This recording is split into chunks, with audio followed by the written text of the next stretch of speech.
far away. All right, so Richardson, I was at your debut, right? You had 50 Cent walk you out. You at home.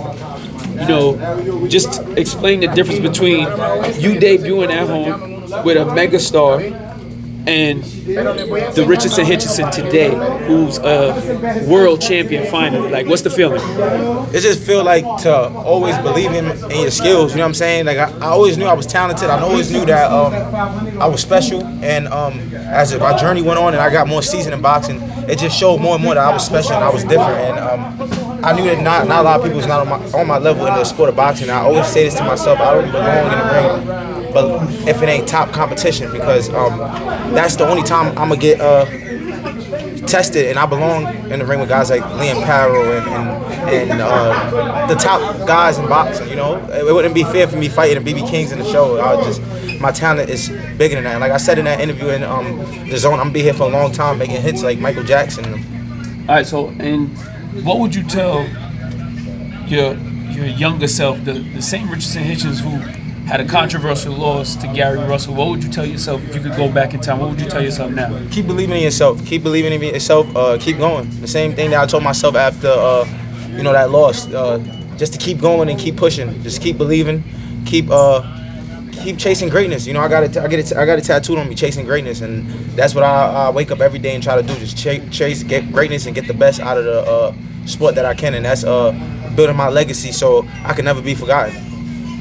Richardson, you're up there, you're waiting for the scores to get read, and one of the scores is for him. Just kind of walk me through the emotions of kind of hearing that right, and then finally hearing split decisions. You jumped up, you kind of did your thing, on the ground. Just that release of emotion when you knew you were champion. I knew that they was gonna have it close because it's boxing. You know, a lot of times in boxing they do things like that. You'll have one judge that have the opposite scorecards of the other two judges. It happened in our Argenis Mendez fight, and it happened in this fight tonight. I'm just happy they didn't take my moment away from me. And I think that judge that had it the other way around, judges that have scorecards completely off from other judges, they should definitely be looked into and stuff like that. So I'm just happy that they didn't take my moment away. When I heard that, it just felt so great.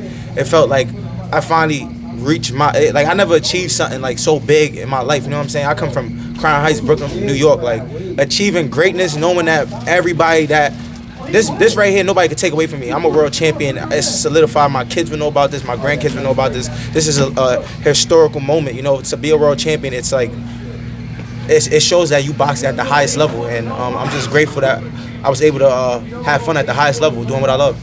Talk about that, right? Like, I mean, when was the first time? What's kind of the first memory you had of like, yeah, I want to be a world champion, and now you made that dream come true? To be honest with you, I didn't know that I was good in boxing till maybe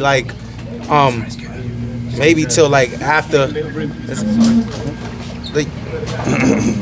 Let's get my guy Eddie in here.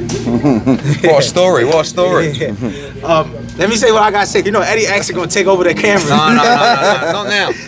You gonna do it on your own now. No, but I didn't know I was special till I think I went to a tournament one time. I'm gonna tell you this story quick. I went to a tournament with Shakur. This is the first time me and Shakur got cool, and I was staying in a hotel with him and all the other fighters, and he would point out all the other guys like, "You won a national before?" And they'll be like, "Yeah." "You?" "Yeah." And he'll look at me, "Did you win a national before?" And I'll be like, and then I ended up beating one of the #1 kids that day, and I went over there by myself without no team because I went over there with the New Jersey team. And ever since that, I heard of Marcus Brown going to the Olympics. I was like, "What is that?" I'm like, "I'm gonna do that." Then after the Olympics, I just said, "I'm gonna just follow after. Floyd and do everything he did." And I signed with Floyd. He got me to a certain point in my career. Then I got with the man Eddie, Keith Conley, and they put me in a position. It don't even feel like 2 years. It really feel like a year and a half that I became world champion. I said I told Eddie, I was at a press conference in Montana. I told him at the table, I said, "Eddie, I believe him." I said, "I'm the best fighter on this table right now, and fuck Montana bum ass." And that's what I said, and I just felt like I delivered. Richardson, special night in Puerto Rico. You come out with that Puerto Rican flag in your pants. A lot of Puerto Ricans in New York, from where you're from, and all that. What make you do that? You got the pants in there. Can you show us? Oh, yeah. What make you do that? They ain't there, right there by the back. Under the back. Under that bag, your bag. My bag? And the other one, right there. They right there. Yeah. You got show us what's up with that. Now I had to show love to Puerto Rico. You know what I'm saying? Growing up, I liked a lot of Puerto Rican girls too. Nah,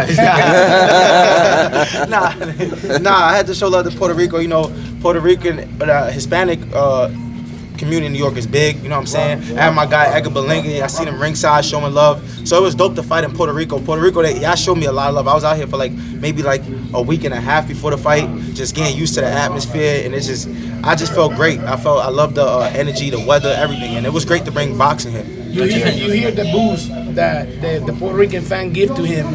He just beat Subriel Matias here, and you hear the boost, but then after that, you hear that scorecard against you. You feel you was gonna get robbed in Puerto Rico? I didn't know, to be honest. I didn't know. I really didn't know. It happens in boxing, and I'm just glad they didn't take my moment away from me. Richardson, question for you, because you just talked about it, right? You're from Crown Heights. You're from New York. Somebody calling you? What's that phone? Oh, the phone over there. Babe, pause that phone. Pause it. So yeah, I was just asking. You just talked about it. Turn it off, too. Man, you a popular guy tonight. I wonder why.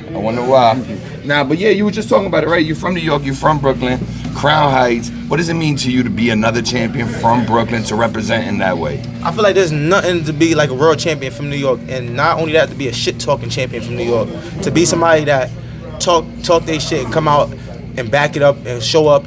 You know, boxing is a stressful sport mentally, so for me to put a lot of pressure on myself, talk my shit, and come out here and have to perform, it's great to be able to put the city of New York in my back. I think that it's always been a dream of me. I'm gonna throw this out here to have my own homecoming in New York. I think that I earned that. Especially against Teofimo. It's Teofimo. If we can't get him in the ring, whoever, to have a big fight in New York, I think that would be a real surreal moment to me to come back in my city as a world champion and to just, bring a big fight there. I think that would be the next big step of achieving a different type of goal. So you just here in Puerto Rico with a dream, being a world champion. You're gonna live here with that dream that come true. Talk to me about that relationship with Puerto Rico, and like is that place that you became a champion? It's gotta be special. Nah, yeah, it's definitely special. Someplace I would never think I would become world champion. I never see myself coming here, and we made it happen. I got the phone call 10 weeks ago, and I went straight to work right after my birthday, and we came out here and I just boxed, and I did what I love to do, and I did it achieving a goal, and that's becoming world champion. So it felt great. You want a female next, but what about Puerto Rican Soul, Subriel Matias? He wants another title shot. We'll take any big fight as long as it makes sense. We'll take it. I'm world champion now. I know all the guys gonna be hunting, so it's no saying no. It's whatever my team want to do. That's what we do. Is another fighters you have in mind apart from Teofimo, Subriel? Right now, I'm just trying to take in the moment. You know what I'm saying? The only fight I had in mind was Liam Paro. This for a long time. So right now, I'm not even thinking about nobody else till the offers start coming to the table, and then we got to look back, see where our options. It might be Jack Catterall. It might be somebody, another guy. We don't know. So we'll just wait. Yeah, all turn out like you wanted, like in the fight that it was all the strategic way that you wanted to fight. No, I actually didn't. It made it harder, to be honest with you. That type of fight was way harder. I didn't fight a fight like that since I was in the Olympics. Since way back then. That's what made it so difficult in the first place. I thought he was just gonna come at me just like every pro. He actually used his brain, and I didn't think for him to be that crafty and savvy. It was like I was boxing like a guy, he's a young guy like me, but it felt like I was boxing I didn't expect his skills to be like that. He does have skills, and he is smart. His bouncing, his in and out, his distance, he was smart. And the way he boxed tonight, you had to have a lot of skills and experience to box a guy like that, because he'll pick a lot of guys apart like that. Anyway, you think about the atmosphere here in San Juan, coming back? Yeah, great. Great. I mean, look, I think originally he was going to fight Zepeda here, right? And then all of a sudden Liam said, fuck it, let's do our mandatory. And we were like, it's quite strange. Pedraza, sorry. Who did I say? Yeah, you said Zepeda. Oh, Zepeda, yeah. That's who you beat. Yeah. So I think he was supposed to fight Pedraza here. So in the end, we just decided to come here anyway. It's quite unusual to have an Australian and American headline. But it was a great show, actually. Mark Castro got beat, but it was in a great fight. Yankee was brilliant.